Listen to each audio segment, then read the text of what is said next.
Hola, ¿qué tal? Buenas tardes. ¿Cómo están?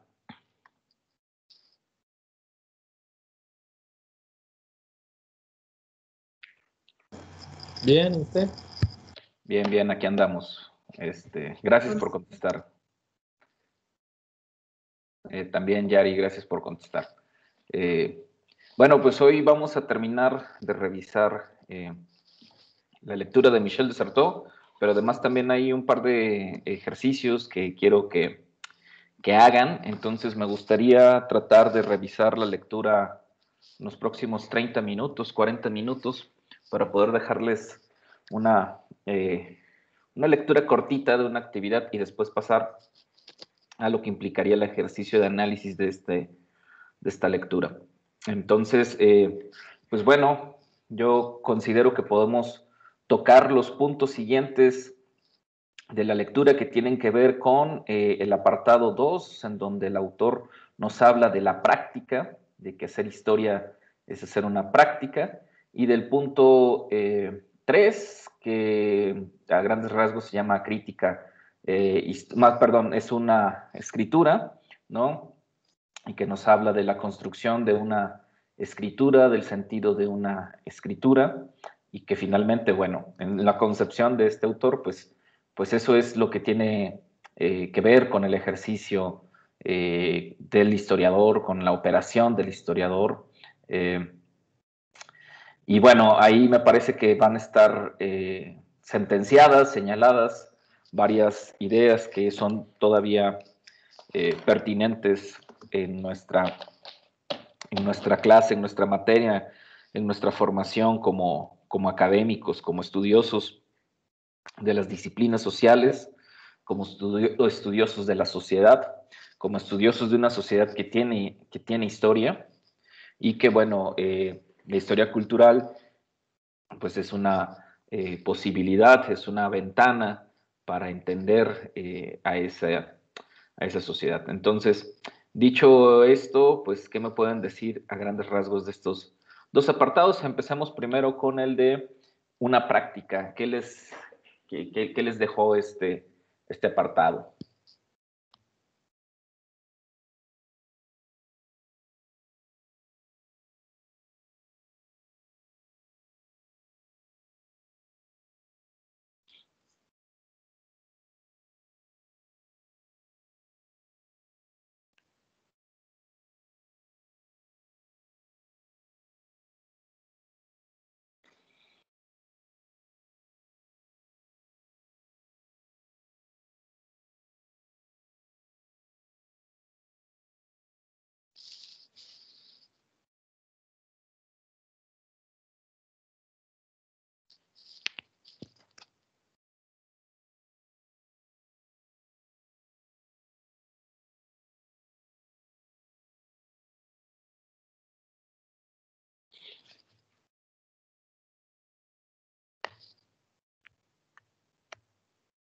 ¿Qué es una práctica?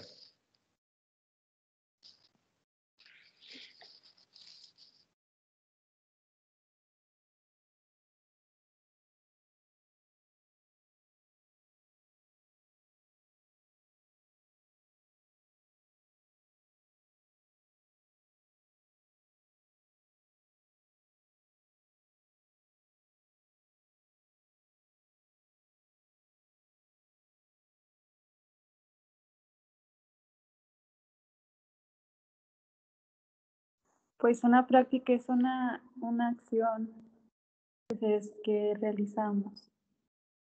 Muy bien. ¿Cuáles serán las prácticas del historiador, Jessica? ¿Qué imaginas? ¿Qué supones? ¿Hiciste la lectura?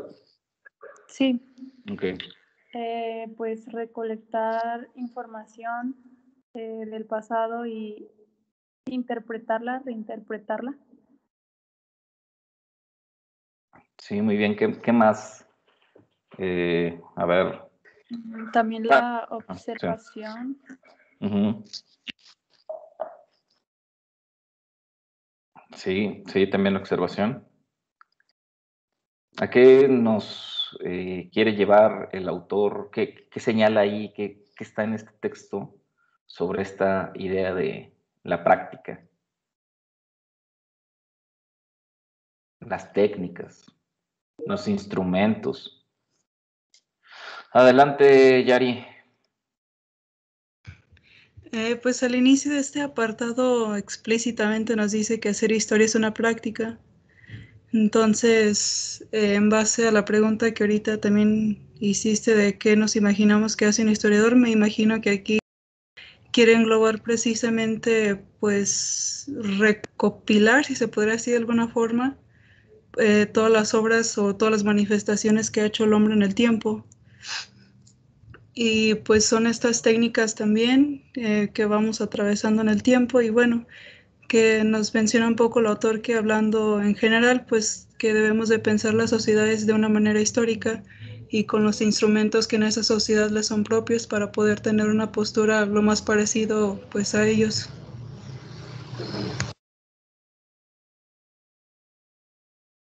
Muchas gracias, Yari. Es muy pertinente lo que has dicho y me parece una reflexión muy alentadora sobre el texto.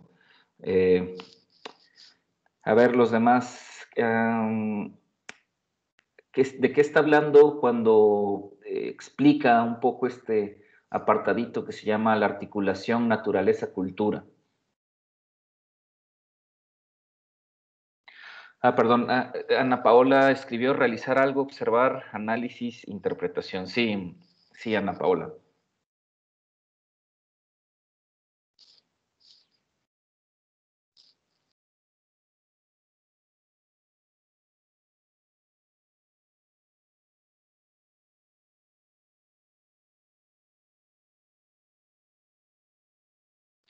Adelante, Yari.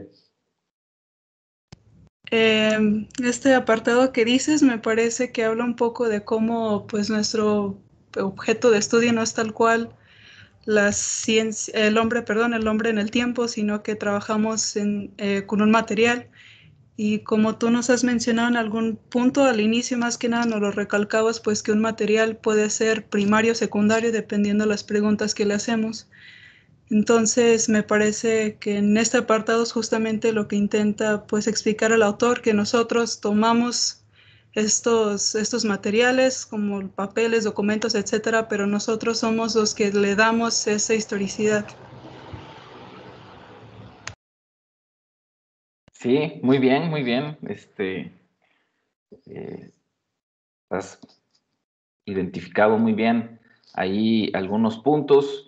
También hay una parte que me parece importante en esta apartado, en donde nos dice después de estas reflexiones que nos presenta nuestra compañera, dice, pero el historiador no se contenta con traducir de un lenguaje cultural a otro, es decir, convertir producciones sociales en objetos de historia. Puede convertir en cultura los elementos que extrae de campos naturales, desde su documentación, antiguos guijarros, sonidos, etcétera, hasta un libro. El historiador realiza un desplazamiento de la articulación naturaleza-cultura, modifica el espacio, como lo hacen los urbanistas al integrar las praderas en el sistema de comunicaciones de la ciudad. El arquitecto cuando convierte el lago en presa. Pierre Henry cuando convierte el rechinar de una puerta en motivo musical y el poeta que transforma las relaciones entre ruido y mensaje. El historiador logra la metamorfosis del ambiente a través de una serie de transformaciones que desplazan las fronteras de la topografía interna de la cultura, civiliza la naturaleza, lo que siempre ha querido decir que la coloniza y la cambia. No sé si esto les genere algún tipo de ruido en la cabeza. ¿Cómo logramos eso? ¿Cómo digámoslo así, y que ha sido uno de los grandes debates sobre, bueno, si todo es cultura, si todas las prácticas, si todas las cosas, si todo lo que expresamos es cultura, pues entonces, ¿qué no es cultura? Y tuvimos esta plática hace algunas semanas o meses, que si los escucharas, etcétera, yo les decía, cultura se simboliza, la cultura debe de tener una construcción simbólica que le da sentido a las cosas, que le da sentido a los individuos. Si no, no es cultura. Si no, pues bueno, son prácticas, costumbres que están bien, que forman parte de toda una gama de posibilidades que tiene el ser humano, pero la cultura tiene una carga simbólica de la cual no se puede separar, y por lo tanto nos dice el autor, pero entonces nosotros no nos podemos únicamente conformar, ¿sí? O con contentar, como nos diría él, en traducir de un lenguaje cultural a otro, de llevarlo simplemente las cosas de un lenguaje. A mí no me queda claro el concepto de naturaleza en este apartado. Ok, ahorita vamos a tratar de explicarlo, compañera Jessica. Entonces, ¿cómo el historiador, cómo pasa de esa, digamos, de esa parte, de esa documentación objetual, de esa construcción objetiva de las cosas, a este desplazamiento, como nos lo menciona, ¿no? De cómo el urbanista modifica el espacio al integrar las praderas en un sistema de comunicación, es decir, la pradera como este objeto a un sistema de comunicación, cómo el arquitecto convierte un lago en una presa, cómo Pierre Henry convierte el rechinar de una puerta, un sonido, ¿sí?, en un motivo musical, o cómo el poeta transforma las relaciones del ruido en mensaje. Por supuesto, no podemos, y aquí es una de las invitaciones un poco que hace el autor, no podemos olvidarnos de esta cualidad del mundo natural que está presente no solamente en nuestro entorno natural, los bosques, el agua, los ríos, etcétera, sino en el sentido de una cualidad objetiva de las cosas. Las cosas tienen cualidades objetivas, ¿sí? Cualidades concretas. Un libro, pues obviamente está compuesto de páginas, pasta, portada, etcétera, ¿sí? Es, digamos, su naturaleza física. Podremos irnos a que el libro, pues, es el resultado, no sé, de un proceso de elaboración de papel que implicó una serie de vegetales o de elementos vegetales o el trabajo con determinado tipo de materiales. Sí, nos podremos ir hasta eso.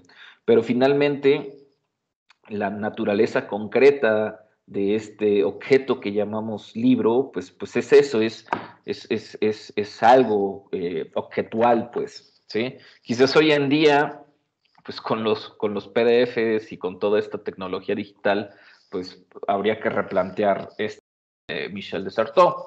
Sin embargo, sigue funcionando. Hay una relación intrínseca entre naturaleza y cultura, y los grandes antropólogos culturales, sobre todo las discusiones que tenían con la antropología física y la antropología cultural, les quedaba claro y lo señalaban. Ok, existe algo que está per se a nosotros, que está antes de nosotros, que estará con nosotros y que estará después de nosotros, ¿sí? Y pues ese es el mundo natural. O sea, el mundo natural existe antes de nosotros, con nosotros y después de nosotros, ¿sí?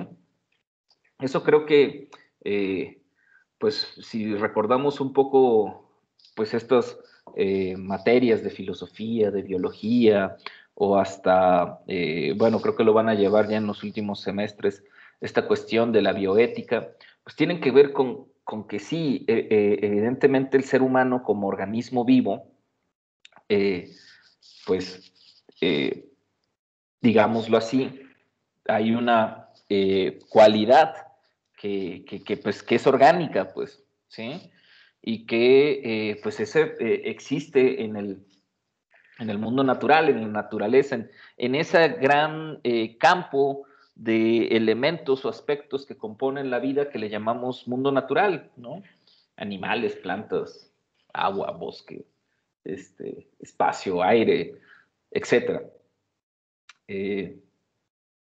Sin embargo, el ser humano en su capacidad creativa y racional, o más bien su capacidad racional creativa, porque se entendió como irracional, en su capacidad de racionalizar y de crear las cosas, lo sabemos, ha creado formas de comunicación para nombrar las cosas, es decir, a lo que llamamos naturaleza, que existe y que está ahí, pues finalmente la naturaleza, su carga simbólica es una creación cultural, sí, es una creación humana, ¿no? O sea, nosotros, seres humanos, somos los que le hemos dado un nombre a la naturaleza, aunque ésta exista, independientemente de nosotros, la llamemos como la llamemos, pues, existe, ¿sí?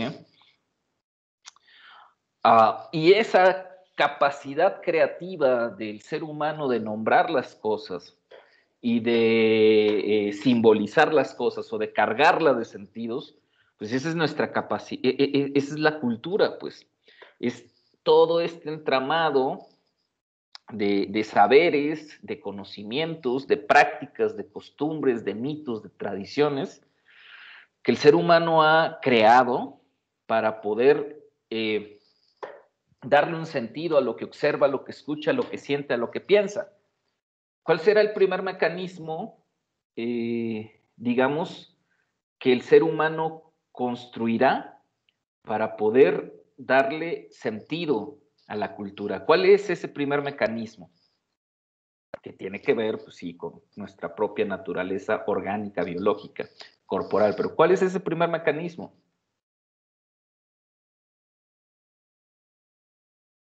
¿Cuál será esa primera técnica? A lo mejor así puede quedar un poco más claro. Adelante, Alexander.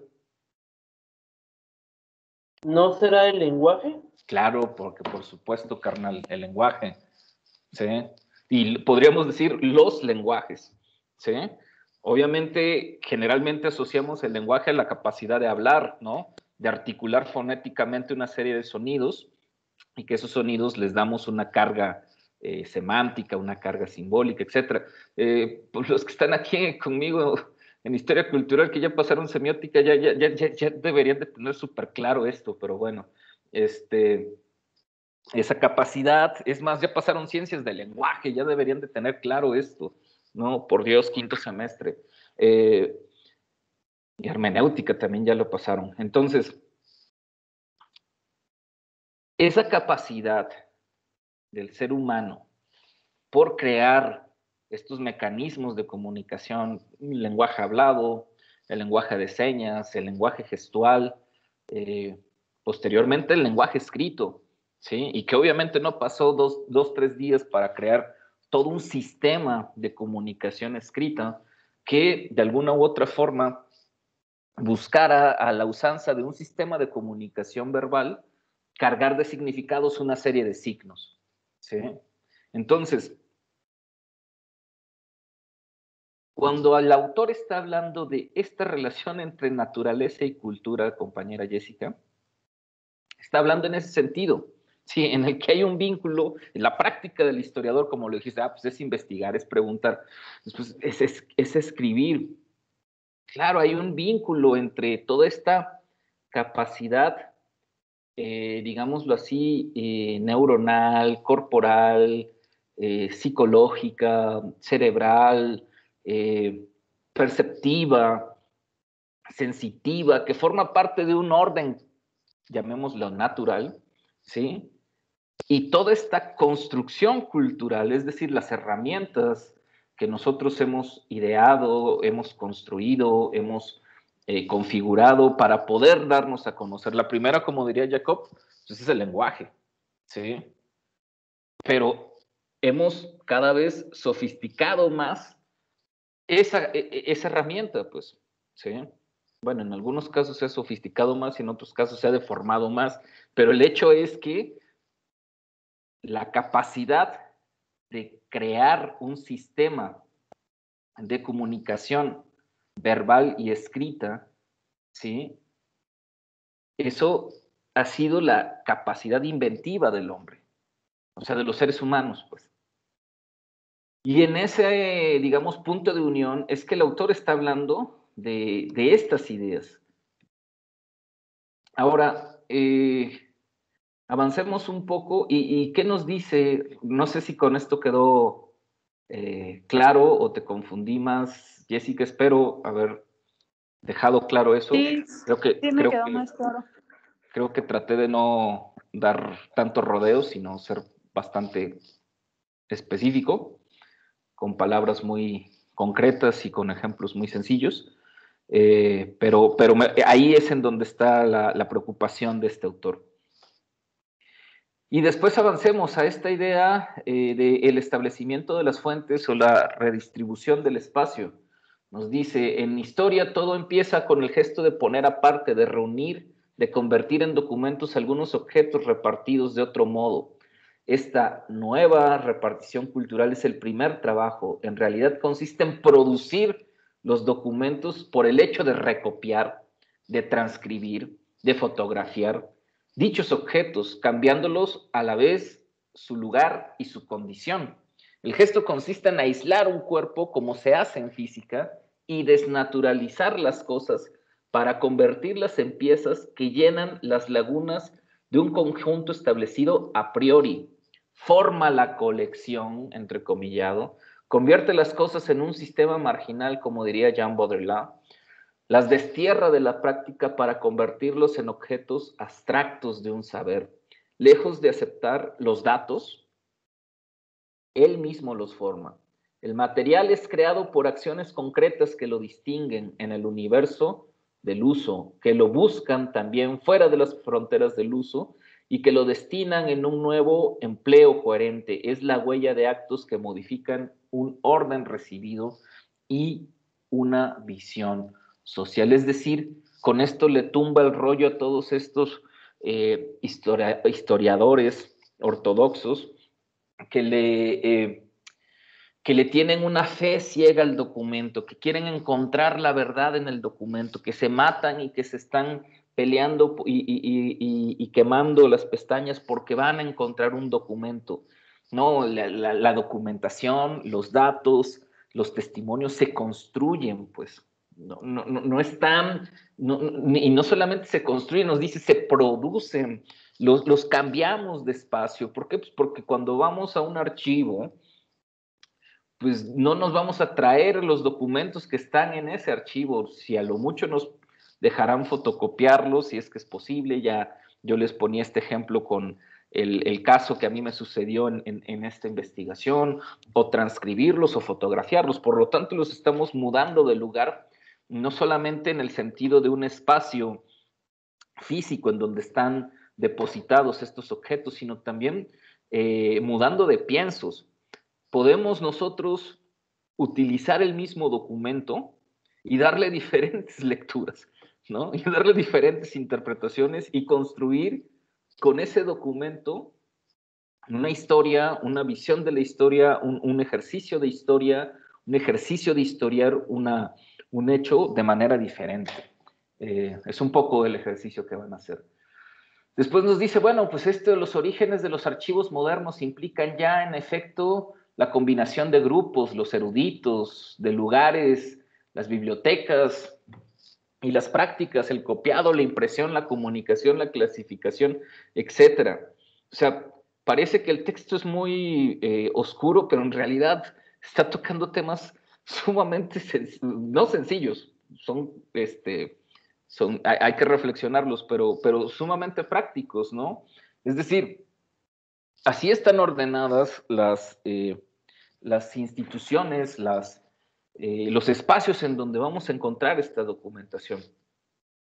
Obviamente está hablando de documentos escritos. Otro modo diferente será trabajar con los llamados fondos, pero además con lo que podríamos decir es otro tipo de acercamiento al conocimiento histórico, que serían los testimonios, ¿no? Sin embargo, y estoy en la página 89, nos dice, este último punto se está refiriendo a las relaciones de escritura, a los modelos, a las formas de construir estos modelos, a este análisis contemporáneo del análisis simbólico, en el sentido de resaltar lo que está en el documento y lo que está oculto en el documento. Nos dice, este último punto es capital en la historia, porque si es verdad que de una manera general el análisis científico contemporáneo trata de reconstruir el objeto partiendo de simulacros o de argumentos, o lo que es lo mismo, trata de darse junto con los modelos relacionales y los lenguajes o metalenguajes que produce, el medio de multiplicar o de transformar sistemas constituidos, ya sean estos literarios, físicos, biológicos. La historia tiende a poner en evidencia los límites de la significabilidad de dichos modelos o lenguajes. Ella vuelve a encontrar bajo la forma de un límite relativo a modelos, lo que parecía ayer bajo el aspecto de un pasado relativo a una epistemología del origen o del fin. Todo esto me parece, la historia es fiel a su propósito fundamental, que todavía está por definirse, pero del que ya se puede decir que la une simultáneamente a lo real y a la muerte. Es decir, es la disciplina histórica, es este enfoque de la disciplina histórica que propone Dessertó, la que puede realmente llegar a estos límites de la significación, de estos argumentos o de estos simulacros de argumentos que supuestamente las ciencias, los conocimientos, dan por hechos como válidos, como certeros o como objetivos, pues, ¿no? Es decir, un análisis histórico, un análisis profundamente histórico, un estudio que contemple un análisis profundo histórico nos puede dar como resultado digamos, estos límites en donde la significación es eso, mera significación, o en donde la significación está respaldando a un argumento concreto, válido. Lo hemos visto en otras lecturas aquí. Es difícil hablar de verdades, es difícil hablar de hechos, es difícil hablar de hechos concretos. Es más, sobre un hecho del pasado es difícil que encontremos evidencias concretas o certeras. Parece ser que siempre estaremos pensando en que del pasado nada más tenemos acercamientos o interpretaciones, pero nos diría Dessertó, no, la historia debe de funcionar para identificar esos límites de la significación, esos límites, yo lo agregaría, estos límites de cómo significamos las verdades o de cómo significamos los conocimientos. ¿Sí? Es decir, es una apuesta epistemológica, es decir, ¿cómo conocemos? ¿Cómo conocemos la historia? ¿Cómo estamos seguros de poder conocer un hecho pasado? No nada más de llegar a lograr,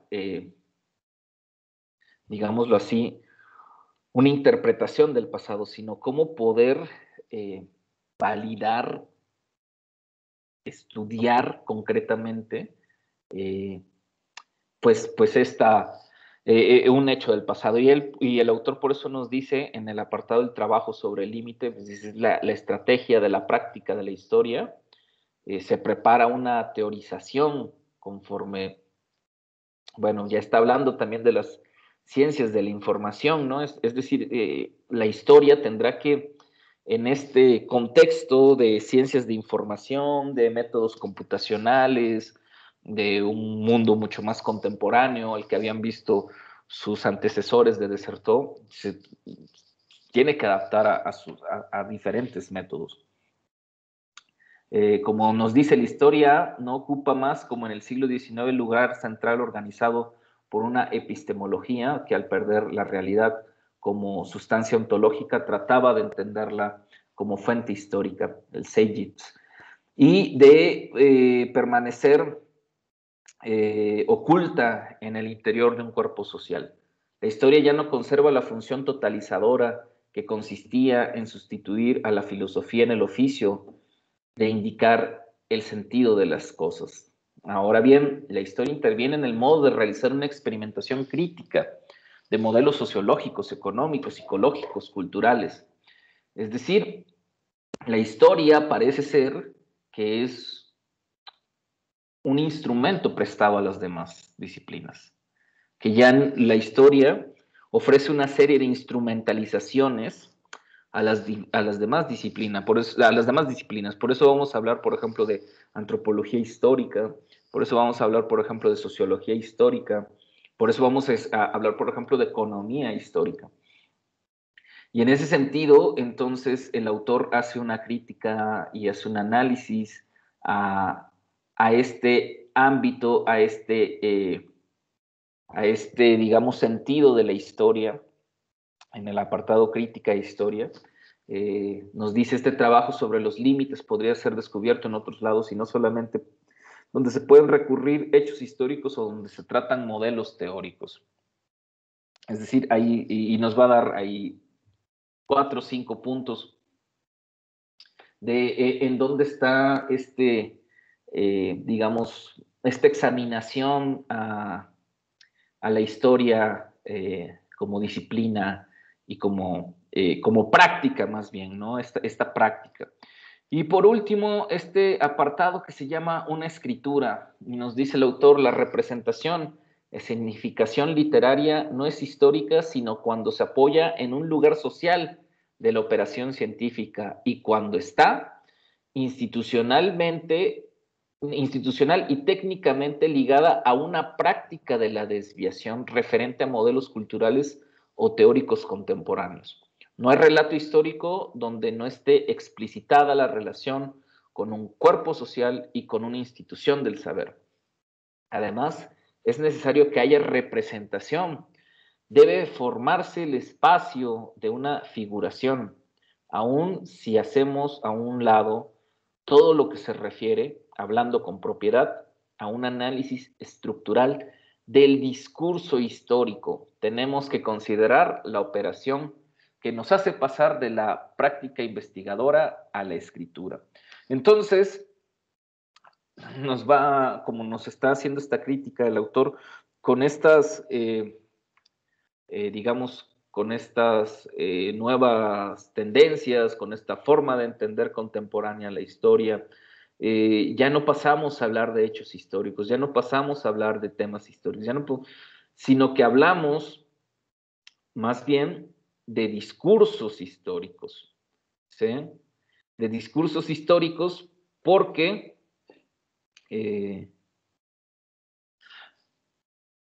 volvemos al punto, lo que construimos por medio de estos mecanismos de enunciación de las disciplinas o estos mecanismos de enunciación del conocimiento, pues son finalmente discursos escritos, discursos orales, discursos, corporales puede ser, pues, pero por lo menos son discursos orales y escritos.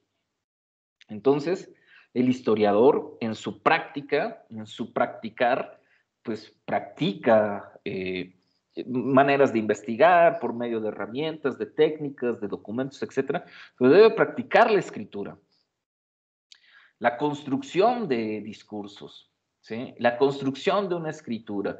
Es ahí en el terreno, en el caso de Dessertó, obviamente podríamos actualizar esto a otro tipo de manifestaciones o formas de comunicación del conocimiento, pero para Dessertó esta forma de comunicación del conocimiento por excelencia de la disciplina histórica, pues es la escritura, ¿sí?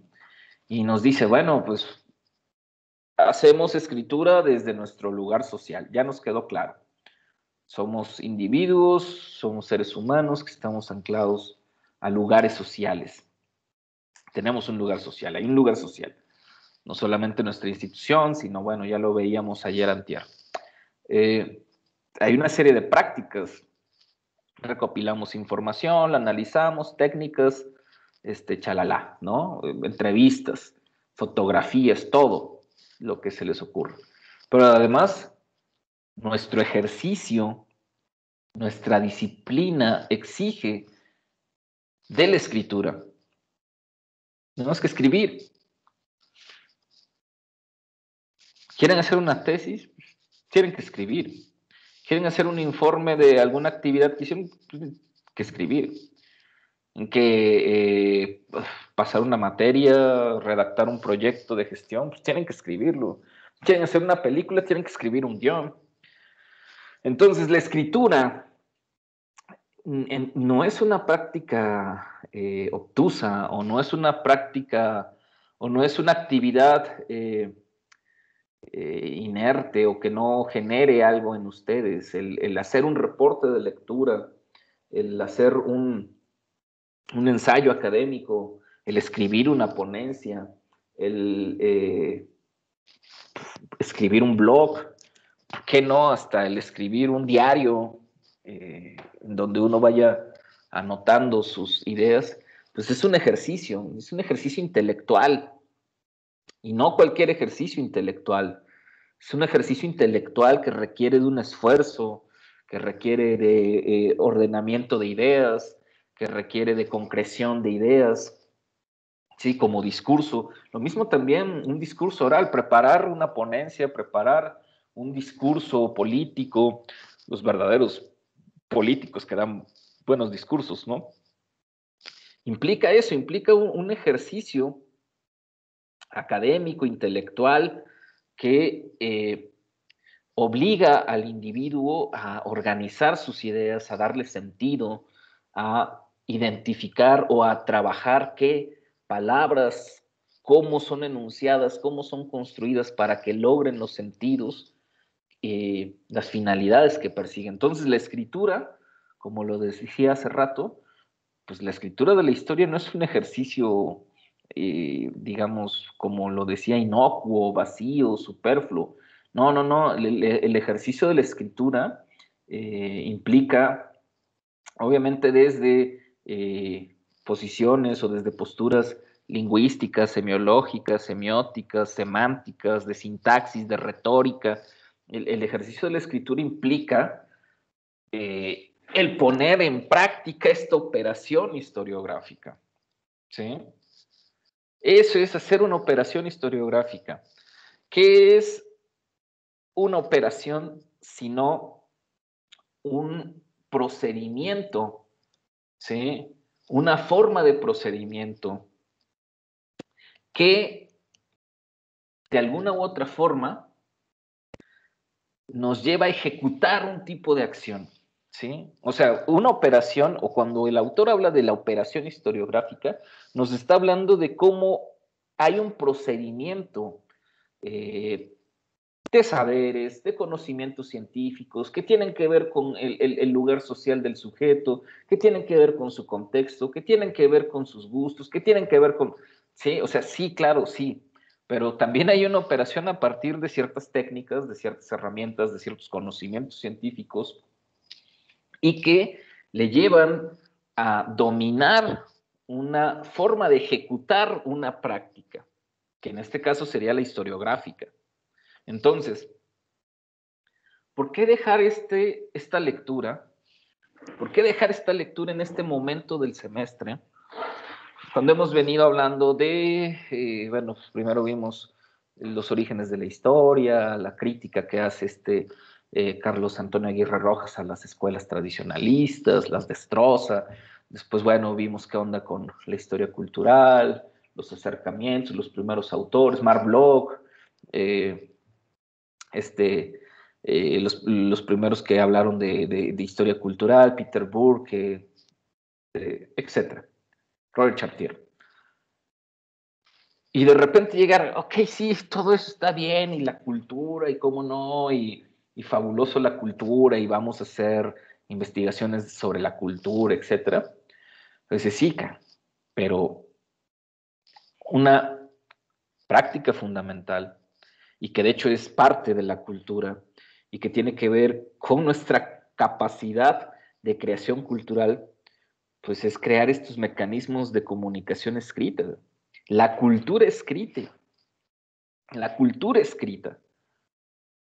¿Sí? Gran parte de nuestras manifestaciones culturales, claro, la pintura, la música, etc., pero las vamos a expresar por medio de discursos escritos.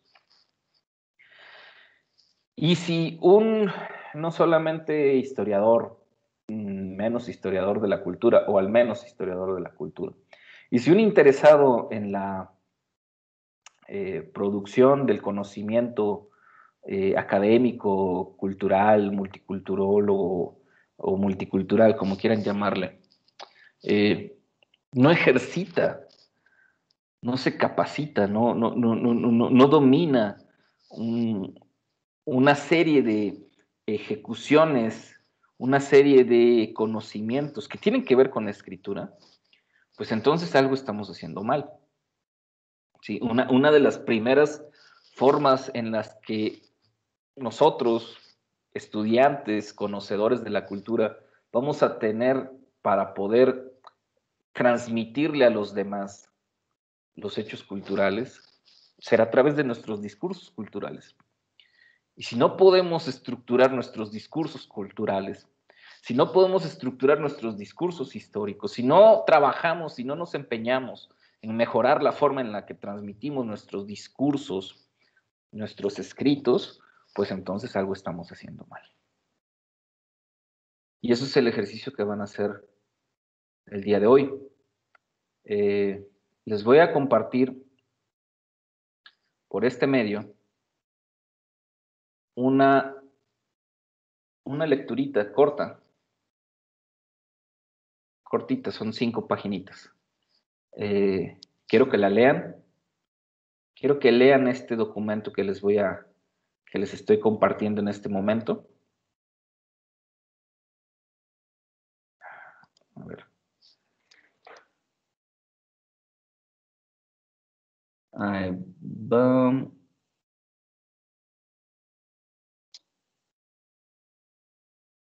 Ahí va, ahorita. Quiero que lean este documento y quiero que después de que lean detenidamente este documento, me van a hacer un breve ensayo, pero muy breve ensayo, a partir de las ideas que están en ese documento. Es un ensayo de una cuartilla, no es un reporte, es un ensayo. Van a ensayar algunas ideas con la información que está en este documento, ¿sí? Nada más permítanme porque yo lo tenía ya identificado de cierta forma y acá como me pidió, así está. Ok.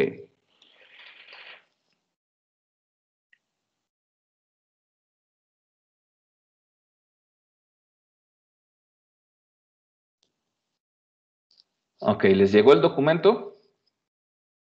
Sí, ya llegó. Ok, bien. Son 10 para las 3. Tienen de aquí a las 2:30 para leer ese documentito de 5 paginitas y hacer un breve, ojo, no es un reporte de lectura, un breve ensayo, un ensayo libre. Ahora sí, ensayen, ¿sí? Pero como ensayo libre debe de tener un título y debe de tener una introducción, un desarrollo y una conclusión.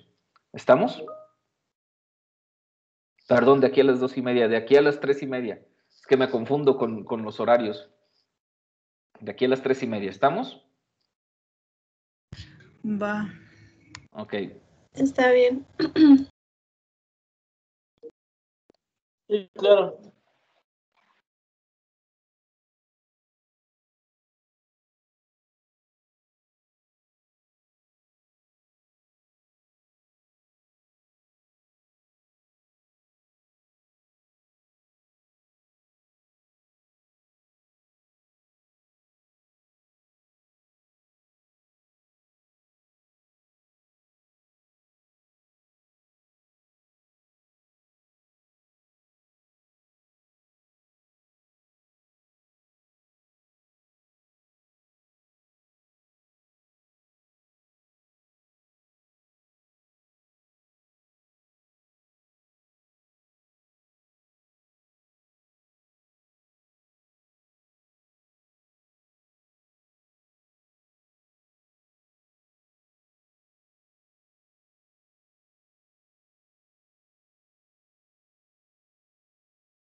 Ya estoy de regreso.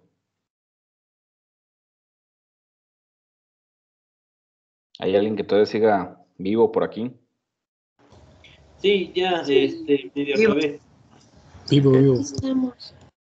Ok. Pues, Jacob, Alexander, a ver, compártenos lo que hiciste. Voy. Le voy a tomar screenshot. Oh, va. Bueno, ¿alguien lo tiene ya preparado, listo? Adelante, Abigail. Yo alcancé a hacer una cuartillita, no sé si está bien con eso. Sí, máximo una cuartilla estaba bien. ¿Comparto pantalla o solamente lo leo? Puedes compartir pantalla, nada más espérame, dame 2 segundos porque te tengo que nombrar. Convertir en moderadora. Ok. Vale. Comparte pantalla.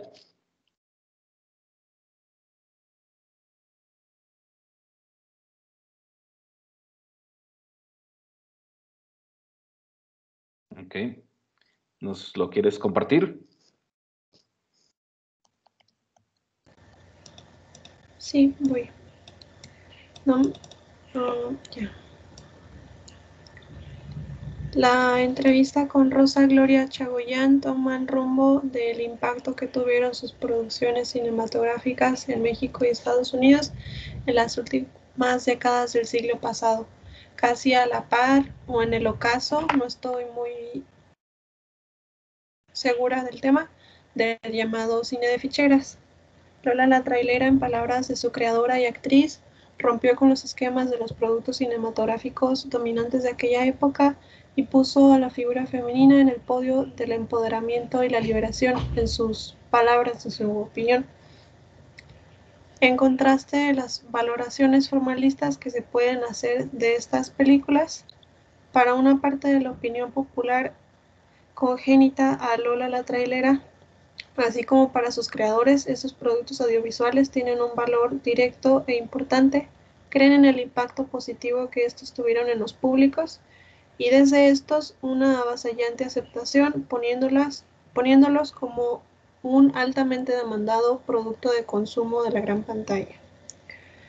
Los géneros en los que caben sus películas es indudable, creo yo, alimentaron parte del imaginario colectivo popular de la mexicanidad durante el siglo XX. Construyeron unas formas particulares y quizá liberales de retratar la sexualidad, la violencia y los roles de género, influyendo en las percepciones de un sector de la población sobre temas de feminidad, las relaciones sexoafectivas, etc. Y pues Rosa y Gloria relata sus recuerdos felices sobre una época marcada por caóticos estrenos, contratos y la construcción del personaje entrañable que enmascaró. Muy bien, excelente, diría yo.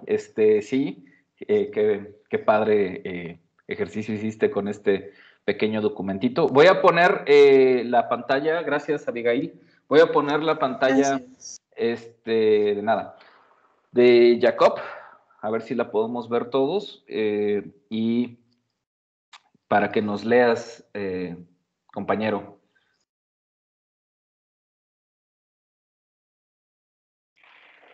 ¿Lo quieres leer, Jacob, o lo leo yo? Por cuestiones de mi contexto social en este momento, si me hicieras el favor de leerlo, te lo agradezco mucho. Ok, bien. Jacob escribe.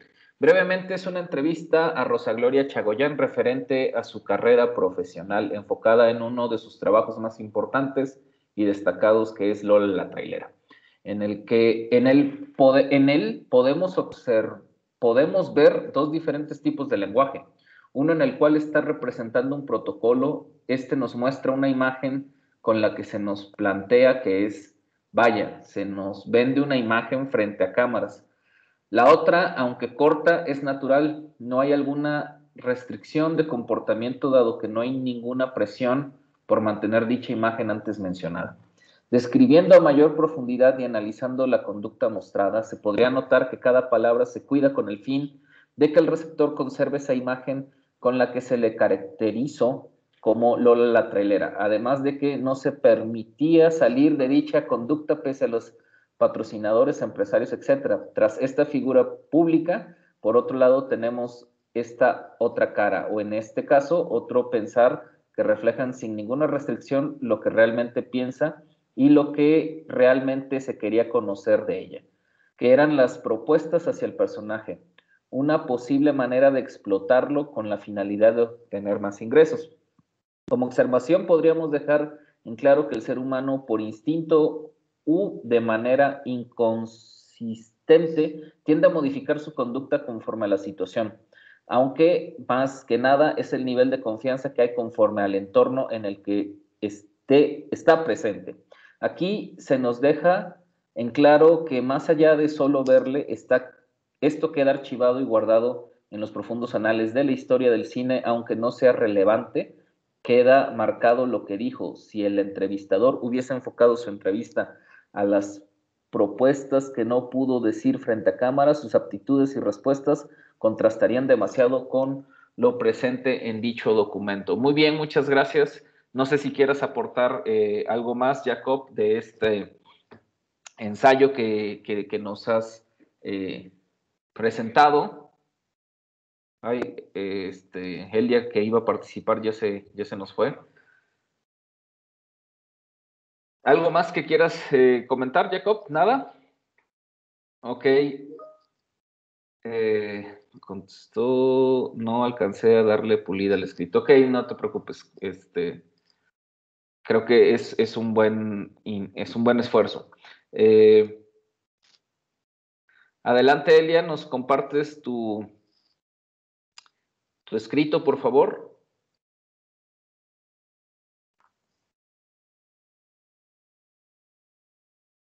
Ok, ¿lo puedes hacer un poco más grande, porfa?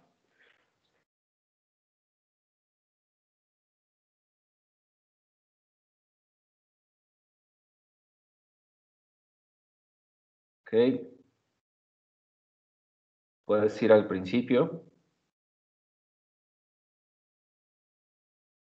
Ajá. Entonces, lo leo yo. Dice, la construcción de un personaje como representación de la liberación femenil.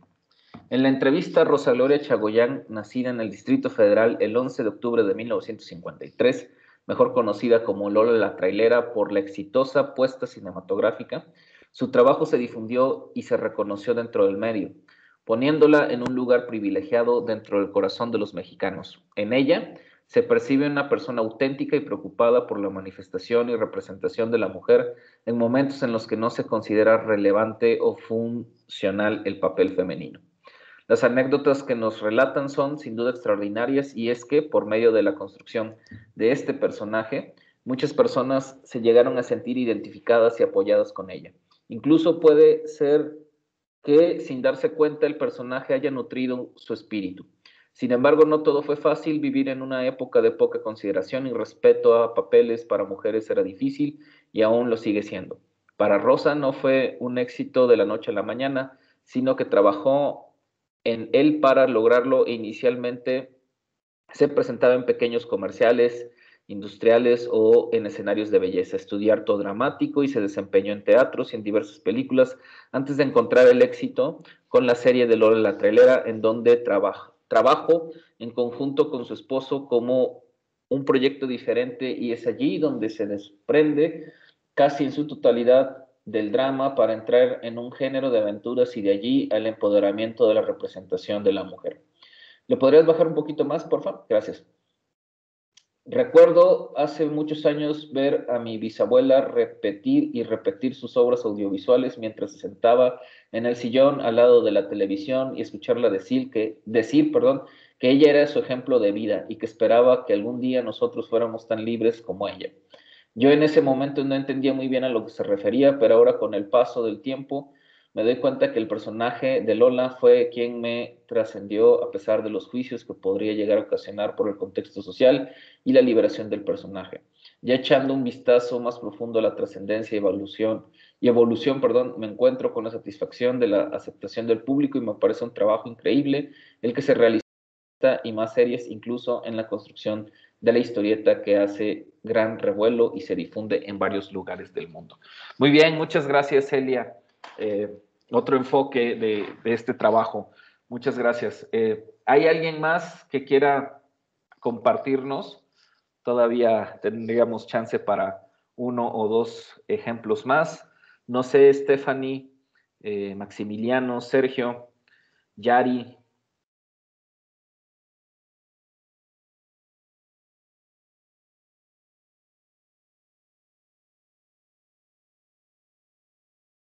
Adelante, Yari.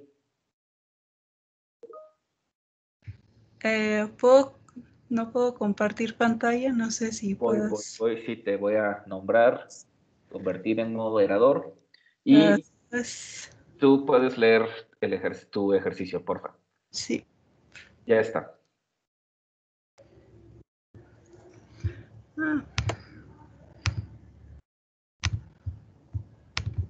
Voy. Sí. Supongo que ya se ve. Sí, ya se ve. Sí, en la introducción, pues el presente texto es una entrevista hacia la mujer que dio luz a lo que sería hoy en día un ícono de la liberación femenina en el cine mexicano, trascendiendo incluso las fronteras hasta llegar a Estados Unidos. Una de las actrices que enamoró al público con sus personajes y gran belleza, sin duda alguna, fue la legendaria Rosa Gloria Chagoyán, mejor conocida como Lola la Trailera, quien realizó varias películas de acción donde ella era la estelar. Entre ellas también destaca La Guerrera Vengadora, La Rielera y Juana la Cubana. En este sentido, la entrevista sigue un orden cronológico, a explorar con preguntas sobre su infancia, cómo se dio su interés en el medio artístico, para más adelante comenzar a indagar en lo fructífero que ha dejado en el cine mexicano las películas de acción con protagonistas femeninas. De tal modo, las preguntas a hacer poseen características que buscan profundizar en cómo se dio el fenómeno trascendente de las películas de Rosa Gloria Chagoyán. A su vez, va de lo particular a lo general, es decir, la entrevista comienza planteando incógnitas que tienen que ver con la vida personal de esta actriz y poco a poco se va explayando lo general y cómo sus películas se volvieron un ícono de liberación femenina, a hablar de cómo se rompió el esquema con heroínas venciendo el mal contra problemas que acomplejaban y acomplejan hasta la fecha al país mexicano. Específicamente, el personaje de Lola es el que más éxito ha obtenido. Además de ser un ícono en el cine, también inspira e incita a la mujer mexicana a superar sus límites y a la fuerza de la mujer.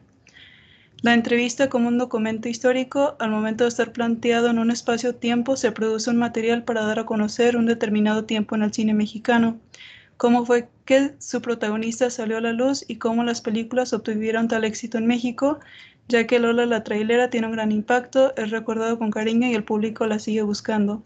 Además, sirve como ejemplo de que hacer las preguntas adecuadas puede convertir un material en fuente primaria. Muy bien, muchas gracias. También muy buen ejercicio. Otro enfoque también. Gracias, Yari. Me voy a permitir leer el trabajo de Ana Paola y después seguiría Maximiliano. Paola nos dice, tituló a este escrito La cimentación de la serie Lola la Trailera. Lola la Trailera es un personaje femenino de una serie y película que fue creada y dirigida por Rosa Gloria Vázquez y Rolando Fernández. Su amor al arte cinematográfico fue el que los guió a la creación de este personaje. Ellos querían destacar algo nuevo dentro del cine, como una figura femenina que estuviera rodeada de aventura y luchara por el bien y contra la injusticia. Esta serie fue guiada hacia lo real y no a lo ficticio, como una especie de superhéroe que combate el narcotráfico por los intereses de otras personas. Este personaje ha causado controversia en la identidad femenina, ya que se le ha denominado como figura de liberación femenina, que está en contra de los estatus sociales o modelos machistas. El contenido de esta serie pretende expresar y dar a conocer a los receptores la igualdad de género que pudo que puede existir sin importar los factores físicos o sociales. Muchas gracias.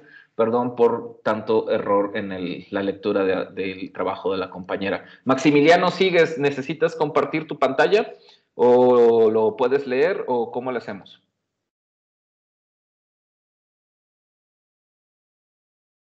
Bueno, en lo que Maximiliano dice, Sergio, sigo con una otra idea que no me gustaría que se quedara fuera. Lo pongo en cuanto esté un poco mejor.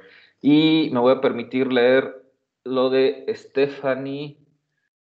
La entrevista nos habla de... Ay, güey, perdón. No sé qué hice.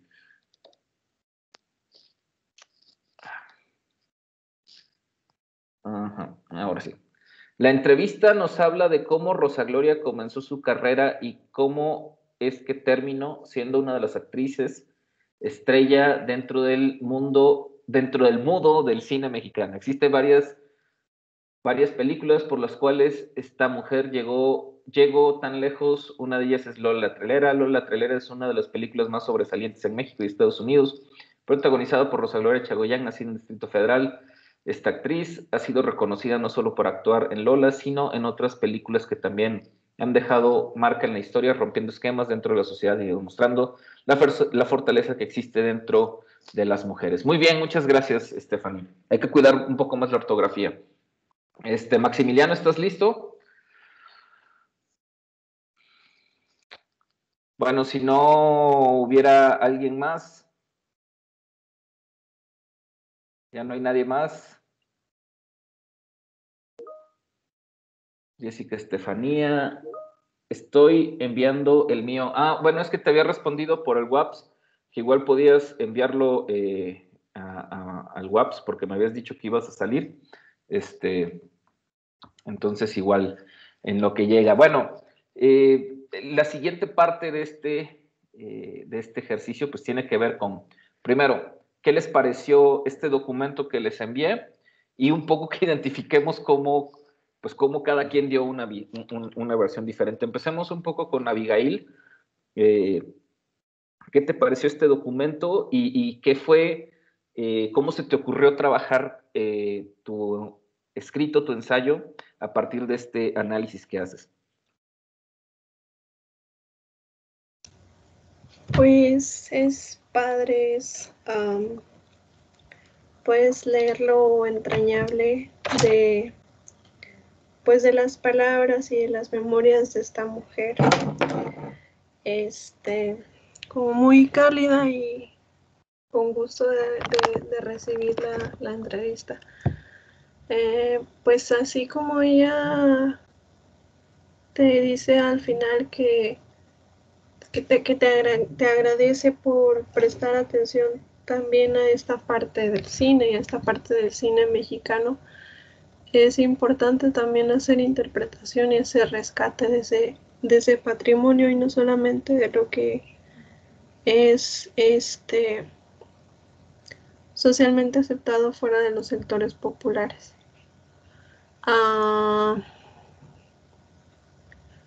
Pues quise poner lo que pues más o menos sé sobre el tema en la cuestión del impacto que tuvo en la mexicanidad con lo que nos ha aportado Aztlán con su trabajo que hizo sobre el cine de ficheras.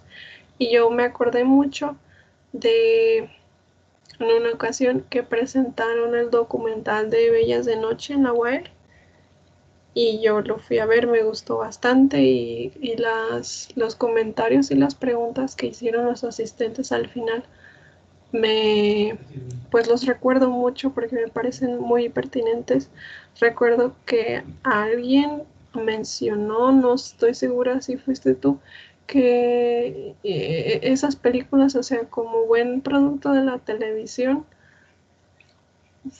hasta fueron educadores de muchos niños que las vieron a escondidas o no tan escondidas en su niñez de aquel entonces y que hoy son adultos. Entonces, pues sí, yo pensé mucho en el impacto que tiene la televisión abierta en la sociedad mexicana. Sí, en nuestra formación educativa, sentimental, social, sexual, yo estoy convencido de que la televisión y el cine han jugado un papel súper importante. Alexander, me llamó mucho la atención un par de cosas que notaba en tu ejercicio, en el que mencionabas un poco las condiciones de la entrevista, el tipo de preguntas y la circunstancia. Efectivamente, sí fue una entrevista, digamos, llevada en un ambiente bastante ameno, pero no fue una entrevista sencilla. Y me parece que identifica Jacob que hay un momento en el que realmente se está hablando con la estrella de cine, que se está hablando con el personaje, que de hecho la entrevista se le está haciendo prácticamente a Lola la trailera y no a Rosa Gloria Chagoyán. Y hay un momento en el que sí se pasa, pero que realmente en mi análisis fue muy breve. O sea, realmente yo hablé más con Lola la trailera. Yo entrevisté a Lola la trailera y muy levemente traté a Rosa Gloria. Bueno, después de eso le dieron un doctorado honoris causa y pues bueno, pude otra vez ahí tener cercanía. Fue la única vez que pude entrevistarla, después ya fue complicado por su agenda de esta actriz, pero no sé si está ahí presente. Antes de iniciar la entrevista, el esposo de Rosa Gloria, Rolando Fernández, sí fue un poco tajante y nos pidió, no el cuestionario, pero sí que no quería que le hiciéramos preguntas incómodas ni preguntas que, digamos, la pudieran evidenciar o ridiculizar el personaje. Y pues yo le dije que mi intención no era esa, que mi intención era académica, que mi intención era más bien una investigación histórica. Le hablé un poco de lo que decía Abigail, la importancia de este tipo de cine, más allá de las clásicas críticas que se le han hecho, sobre todo desde los historiadores mexicanos del cine, calificándolo como un cine fácil, un cine mal hecho y todas las críticas que conocemos.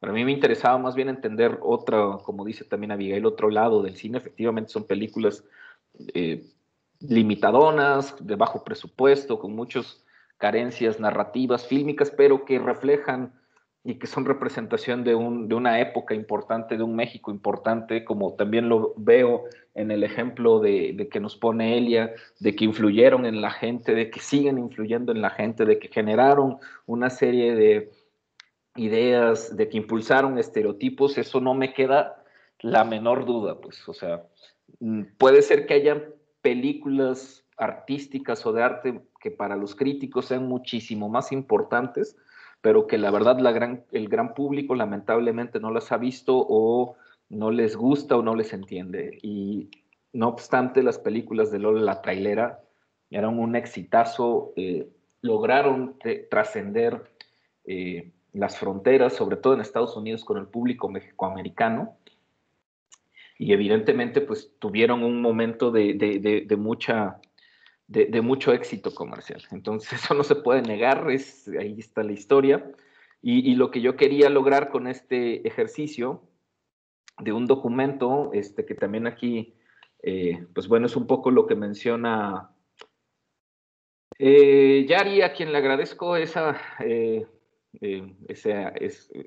palabras en las que dice que se hizo un buen trabajo de la entrevista. La verdad es que yo también estaba bastante nervioso de entrevistar a esta mujer, aunque ya me había tocado entrevistar a otro tipo de personalidades, sobre todo luchadores, pero pues sí, era complicado. Además fue en un horario un poco nocturno, en una estación de radio. O sea, no eran condiciones en las que yo estaba tan acostumbrado a hacer entrevistas. Y pues bueno, con todas las condiciones, yo llevaba pues ahí lo tienen, yo llevaba un cuestionario que me había revisado, de hecho, mi directora de tesis. Yo obviamente tenía más preguntas. Al final, algunas no se las pude hacer por el tiempo, nada más me dio cerca de 40 minutos, 45 minutos, una cosa así. Tampoco es que hubiera tenido muchísimo tiempo.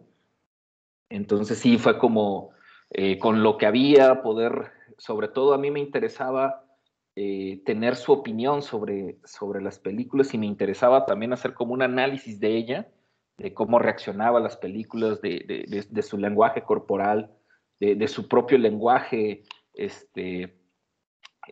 oral, ¿no? De tratar de encontrar en sus respuestas algún resquicio que me pudiera dar un análisis más profundo del personaje y de ella. Y la verdad es que en un primer momento yo me quedé un poco decepcionado de la entrevista, porque pues sí, sentía que había hablado con Lola la trailera y no con Rosa Gloria Chagoyán, pero ya cuando mi directora de tesis me sugirió, me dijo, bueno, es que pues es eso, hay toda una teoría de la representación, en Jacques Rancière sobre todo, en el que me decía, no hay problema, o sea, vas a trabajar una entrevista del personaje, o sea, estás hablando con el personaje y hay que entenderlo en ese sentido.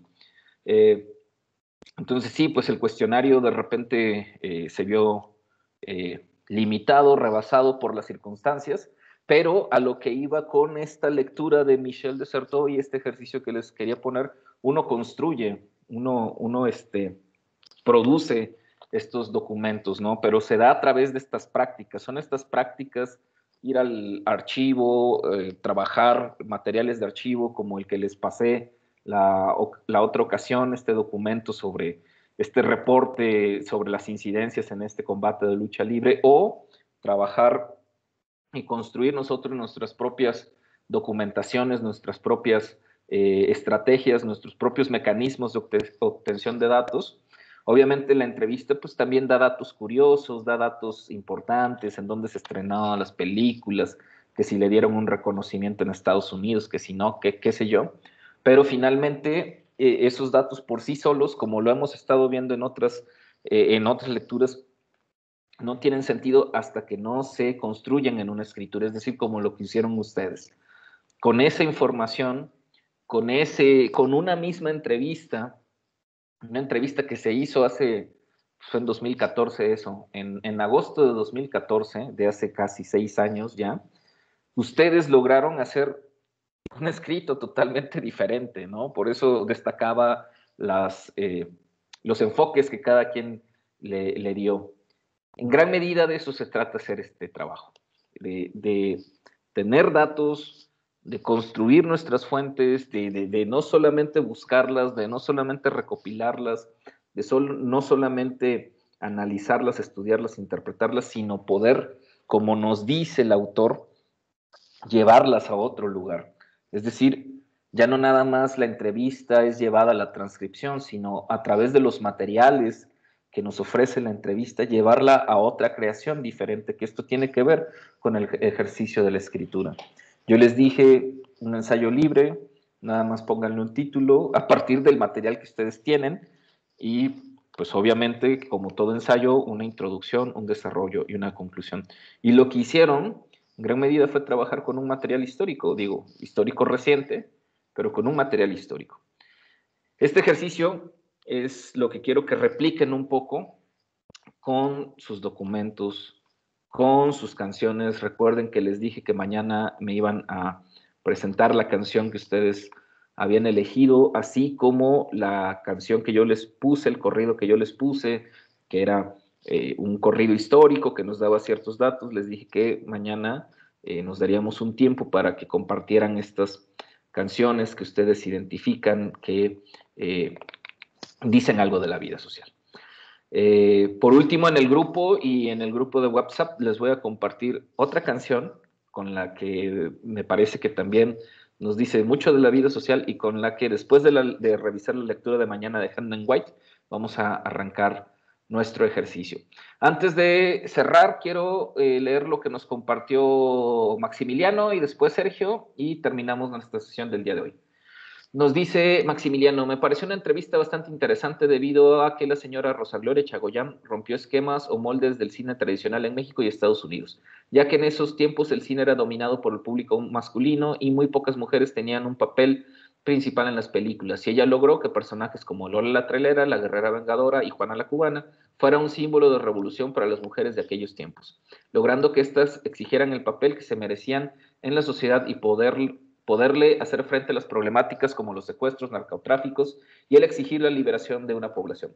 Pero no solo tuvo un impacto entre mujeres jóvenes y mayores, ya que hasta la actualidad los papeles y personajes que encarnó aún siguen haciendo ruido en la sociedad, a tal punto de existir cómics, canciones, películas y series rompieron fronteras llegando a Estados Unidos, México, China y otros lugares del mundo. Muy bien, muchas gracias.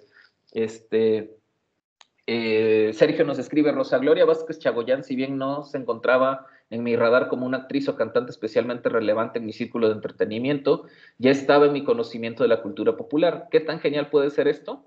En la transcripción que pude leer, la cual trata sobre los personajes de la actriz, podía ver un panorama interesante de un México que no conocía mucho. Realmente es increíble ver que una actriz con su impacto dentro de la cultura popular mexicana y dentro del movimiento de empoderamiento femenil de la época apenas le caiga el 20 sobre este mismo impacto que no pudo remarcar lo suficiente. Se trató de un salto en la forma de pensar a la mujer no solo en nuestro país, sino alrededor de varios idiomas. Cuando pienso en un personaje con tanto impacto o que tenga características tan referenciales, pienso en un arduo trabajo de parte de todos los involucrados. Pienso en el arte como producto cultural que no es espontáneo, o en cómo cuando se quiere crear un producto cultural se piensa cada paso, cada decisión y respiro. Claro que el equipo que trabajó en las películas de Gloria Vázquez pensó y actuó conforme a esto, pero esta situación donde ella sabía lo que hacía, pero no el alcance al que llegaría, es lo que verdaderamente se convierte en cultural, en popular, en reconocido.